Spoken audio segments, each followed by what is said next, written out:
Halo, halo, halo. Apa kabarnya teman-teman? Semoga sehat selalu ya. Kentang hitam atau Plectanthus rotundifolius merupakan jenis umbi-umbian tanaman pangan yang penting sebagai sumber karbohidrat. Tanaman ini merupakan salah satu makanan pokok di beberapa negara, terutama Asia dan Afrika, karena menyumbangkan kalori terbesar dalam makanan utama sekali konsumsi. Nama lain dari kentang hitam ini adalah Solenestemon rotundifolius, atau yang biasa dikenal dengan istilah kentang kleci atau kentang Jawa. Kentang hitam berukuran kecil sebesar ibu jari, berwarna coklat muda hingga coklat kehitaman sesuai dengan umur panen. Semakin tua semakin gelap kulitnya. Jenis dan kondisi kesuburan tanah sebagai tempat tumbuhnya. Untuk umbi kentang hitam yang dikonsumsi sebagai cemilan, sebelum direbus diberikan perlakuan perendaman air kapur sirih terlebih dahulu, sehingga menyebabkan warna umbi semakin gelap dan rasanya lebih enak dan kenyal. Sedangkan yang umbinya lebih muda itu bisa dijadikan campuran sayur sup ya biasanya. Untuk mengetahui morfologinya, sekilas daun kentang hitam menyerupai daun jinten atau habatus sauda, tetapi ukuran daun kentang hitam lebih kecil sehingga mirip juga dengan daun mint. Bagian pinggir daunnya bergerigi, terdiri dari daun yang merumpun dan menjalar di atas permukaan tanah, berwarna hijau muda dan sedikit oval. Akar membentuk sistem umbi dengan perakaran memanjang ke dalam tanah, membentuk akar halus dari umbi dan percabangannya. Akar berasal dari titik mata tunas dan dapat dijadikan sebagai penyokong alat perkembangbiakan. Tanaman yang berasal dari India ini dulu di Indonesia banyak ditanam di daerah Banten, Jakarta, Magelang, Jogja, dan Bali. Namun sekarang keberadaannya sangat sulit ditemui, bahkan generasi sekarang ini banyak yang tidak mengenal kentang hitam ini. Bahkan sampai-sampai ada yang menyebutkannya sebagai tanaman purba loh. Ya mungkin tanaman ini di Jawa Tengah ini masih ada ya. Untuk teman-teman yang berada di Jawa Tengah, coba cek kebun di sebelah ya. Kalau saya ini di Bogor masih ada ya. Untuk mengenal lebih jauh, tanaman kentang ini memiliki karbohidrat potensial, yang merupakan tanaman pangan yang mempunyai kandungan karbohidrat yang tinggi. Menurut Persatuan Ahli Gizi Indonesia pada tahun 2009 dalam Barsia et al. Pada tahun 2009, dalam 100 gram kentang hitam mengandung 33,7 gram karbohidrat. Angka ini 2,5 kali lipat lebih tinggi dari kentang biasa. Tanaman ini juga bisa dijadikan tanaman obat-obatan karena berkhasiat untuk menyembuhkan penyakit mah, bengkak, untuk obat luar, diabetes, dan kanker. Sebagai obat diabetes, kentang ini berbeda spesies dari kentang biasa karena indeks glikemiknya atau kadar gulanya lebih rendah, sehingga karbohidratnya lebih bagus untuk penderita diabetes.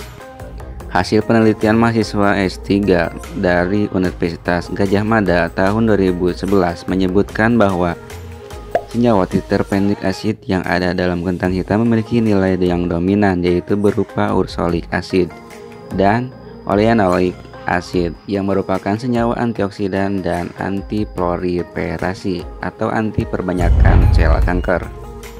Berdasarkan data Kementerian Kesehatan Republik Indonesia, komposisi kandungan gizi per 100 gram kentang hitam segar dengan BDD atau berat dapat dimakan sekitar 75%.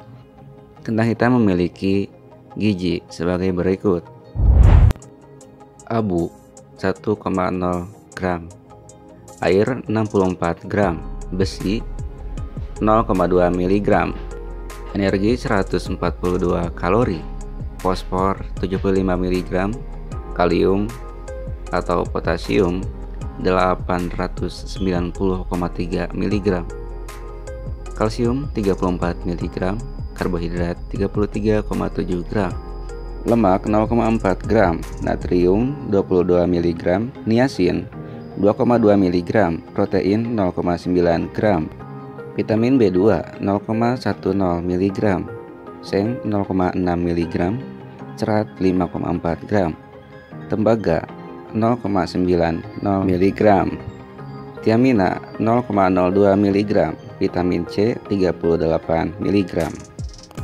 Berdasarkan kandungan gizi tersebut, umbi kentang hitam ini bisa menurunkan kolesterol jahat atau LDL dan meningkatkan kolesterol baik dalam darah. Ini terjadi dari manfaat dari tingginya kandungan serat dan niacin. Nah, umbinya selain itu dapat juga menjaga gula darah tetap stabil. Selain itu juga bisa mencegah risikonya terjadinya gagal jantung kongestif, meminimalkan penyakit kardiovaskular, dan menurunkan resiko hipertensi. Rasa umbi yang gurih-gurih nyoy ini bisa mencegah berkurangnya nafsu makan dari tingginya kandungan niacin tersebut. Dapat membantu pertumbuhan dan perkembangan tubuh juga nih. Dari tingginya kandungan tembaga, membantu menurunkan berat badan atau bisa juga untuk diet ya. Ini dari tingginya serat. Berikutnya, bisa juga mengurangi risiko terjadinya dehidrasi dari manfaatnya tingginya kandungan kalium. Untuk teman-teman yang kerja seharian ya, ini juga bisa mengobati otot agar lebih lemas. Kandungan kalium yang tadi saya sebutkan juga ini bisa untuk kram otot teman-teman. Untuk teman-teman yang masih remaja, ini juga bisa membantu dan memelihara pertumbuhan serta perkembangan sel-sel organ dalam tubuh. Jadi umbinya ini juga bisa mencegah risiko terbentuknya batu ginjal juga nih teman-teman. Untuk teman-teman yang mempunyai anak ya, biasanya kan penonton saya itu kan ibu-ibu atau bapak-bapak ya, kisaran 40 tahunan gitu kan. Nah, ini juga bisa diterapkan ke anak cucu Anda teman-teman. Ini baik untuk pertumbuhan gigi anak ya. Dari manfaatnya tingginya kandungan tembaga dan juga bisa memperkuat pertumbuhan gigi teman-teman. Mulai dari akarnya ya. Ini manfaatnya baru sebagian loh teman-teman, masih banyak manfaat yang lainnya ternyata.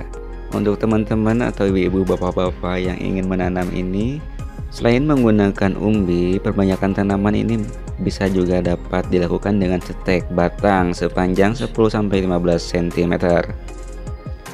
Umbi kentang hitam yang dapat dipanen pada umur 3-4 bulan dengan hasil berkisar 10 ton per hektar.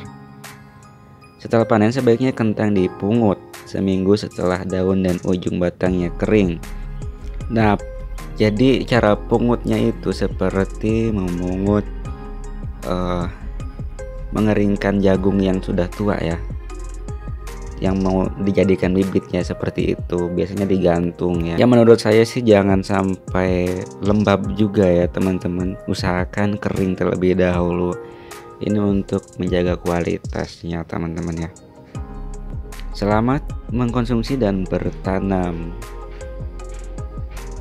Jangan lupa subscribe dan bagikan video ini jika teman-teman merasakan manfaatnya teman-teman. Dan terima kasih. Sampai bertemu kembali di minggu depan selanjutnya, oke?